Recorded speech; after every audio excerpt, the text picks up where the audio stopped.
안녕하세요. 이 시간은 토큰포스트와 다양한 시장 데이터를 바탕으로 디지털 자산 시장의 핵심을 해부하는 심층 분석 브리핑입니다. 오늘 브리핑의 목표는 단순한 가격 등락을 넘어 그 이면에 있는 거시적 변수와 구조적 의미를 파악하는 것입니다. 네, 반갑습니다. 시장의 표면적인 움직임 뒤에는 항상 구조적인 원인이 숨어 있죠.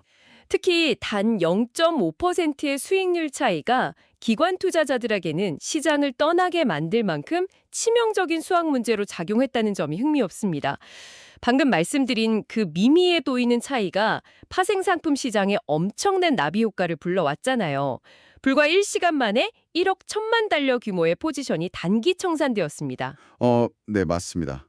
데이터를 뜯어보면 아주 기형적인데요. 하락에 베팅한 숏 포지션 청산이 9,707만 달러였고 롱 포지션 청산은 354만 달러에 불과했습니다. 비트코인에서 8천만 달러, 이더리움에서 1,100만 달러 이상이 터져나간 거죠. 이게 전형적인 숏스퀴즈 현상이라고 봐야 할까요? 네, 정확합니다. 시장 참여자들이 거시경제 불안이나 수급 악화를 근거로 가격 하락을 확신하고 대규모로 공매도를 쳤던 건데요.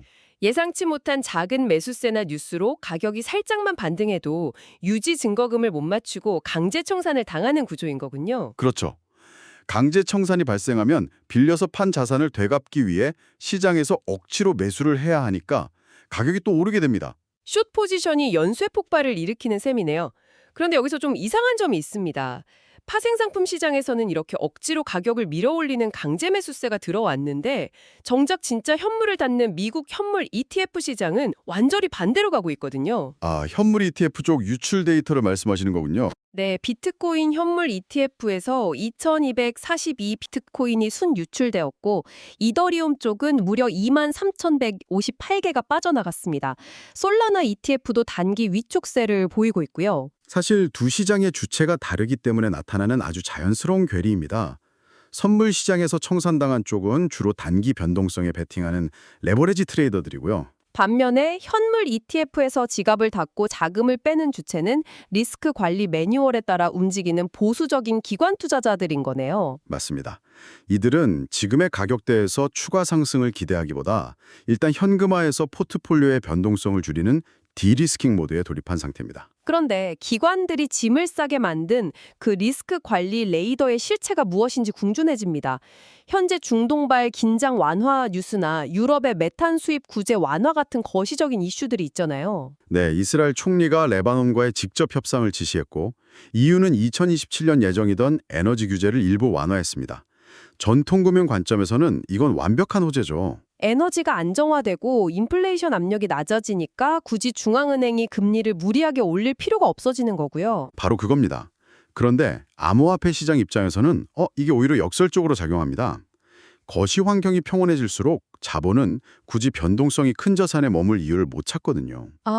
바깥 세상이 너무 평화로우니까 그냥 안전하고 익숙한 전통 자산으로 돌아간다는 뜻이군요.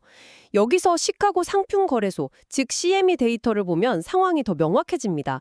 미결제 약정이 4월 초 기준 약 72억 달러까지 쪼그라들었잖아요. 네, 2024년 2월 이후 최저치로 무려 5개월 연속 감소세를 보이고 있죠. 이게 단순한 심리 위축이 아니라 기관들의 주력 전략이었던 베이시스 거래의 붕괴 때문입니다. 현물 비트코인 ETF를 매수하고 동시에 비싼 CME 선물을 공매도해서 그 가격 차이를 먹는 전략이었죠. 가격이 12만 달러를 넘나들 때는 이 전략의 연원산 수익률이 두 자릿수로 훌쩍 넘겼고요. 네, 가만히 앉아서 큰 돈을 벌 수 있었는데 비트코인이 7만 달러 아래로 밀리면서 이 선물 프리미엄이 싹 사라졌습니다. 오프닝에서 언급했던 그 0.5%의 수학 문제가 여기서 등장하는군요. 현재 이 수익률이 약 5% 수준까지 떨어졌는데 미국 단기국채 무위험 금리가 4.5%잖아요. 그렇죠. 고작 0.5%포인트의 초과 수익을 얻자고 막대한 증거금을 묶어두고 거래 상대방 위험까지 감수할 기관은 없습니다. 거래 상대방 위험이라면 거래소나 중개기관 자체가 파산해버릴 리스크를 말씀하시는 거죠. FTX 사태처럼요? 네, 굳이 플랫폼 운영 리스크를 떠안을 바에야 국가가 보장하는 편안한 안식처를 선택하는 게 합리적입니다. 철저한 기회비용 계산의 결과로 거대한 레버리지 자금들이 시장을 떠난 겁니다. 뼈아픈 분석이네요. 결국 경제적 매력이 떨어져서 기관이 떠났다는 건데 흥미롭게도 이 거대 자본을 다시 불러들일 해답은 정부의 통제와 규제 속에서 만들어지고 있습니다. 미국 재무부 산하 OCCIP가 디지털 자산 산업에 사이버 위협 정보를 무료로 제공하기 시작했죠. 네, 이 뉴스는 암호화폐 산업의 패러다임이 바뀌고 있다는 강력한 시그널입니다.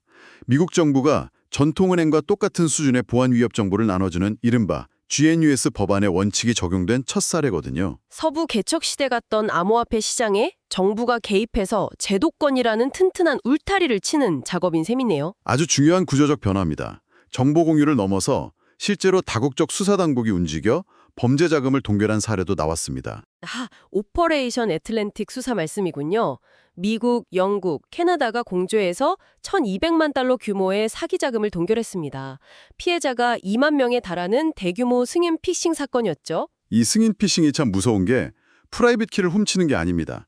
가짜 사이트에 접속했을 때 정상적인 절차인 것처럼 속여서 스마트 컨트랙트의 접근 권한에 스스로 서명하도록 유도하거든요. 커피 한 잔 결제하려다가 상대방에게 내 은행 계좌에 무제한 자동이체 권한을 넘겨주는 백지수표에 서명하는 격이군요. 완벽한 비유입니다.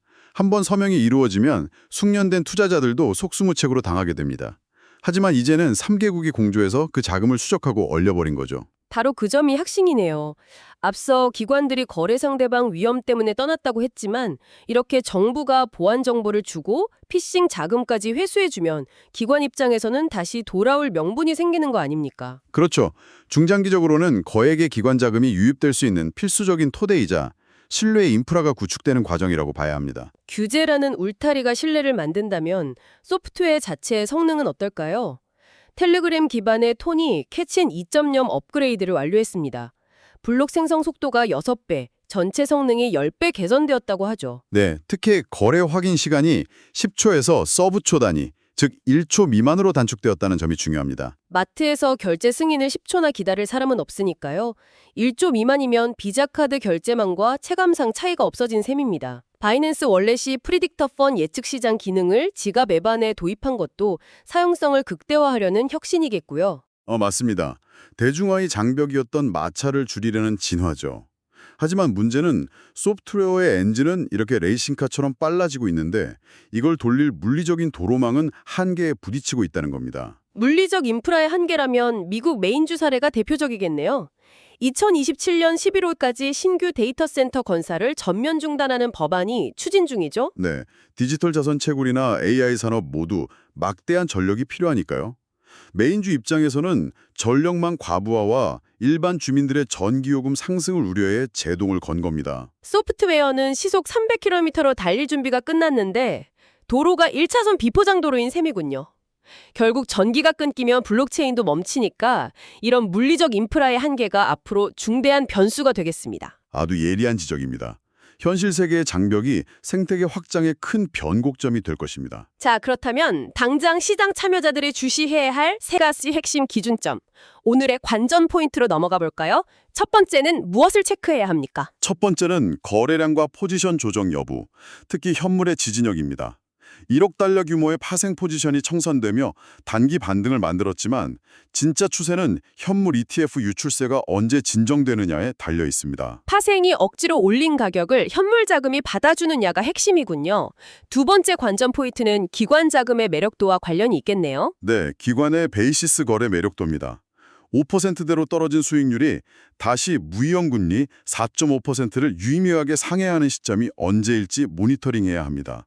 그 스프레드 확대가 기관 자금 재유입의 트리거가 될 겁니다. 철저한 수익률 계산 공식이 성립하는 시점을 봐야 한다는 거군요.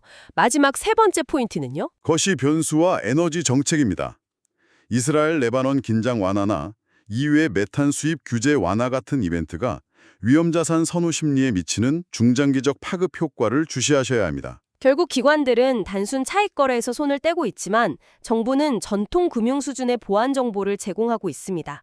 동시에 블록체인 속도는 일상적인 결제 수준으로 진화하고 있죠. 이런 흐름은 디지털 자산이 단순한 투기적 초과 수익의 단계를 지나 진정한 의미의 범용 인프라로 시험대에 올랐음을 의미하는 것은 아닐까요? 당장의 가격보다 이런 구조적인 맥락을 시장 참여자들 스스로 깊이 고민해 볼 시점인 것 같습니다. 지금까지 토큰포스트 출근길 브리핑이었습니다. 시장의 흐름과 뉴스의 맥락을 이해하는 데 도움이 되길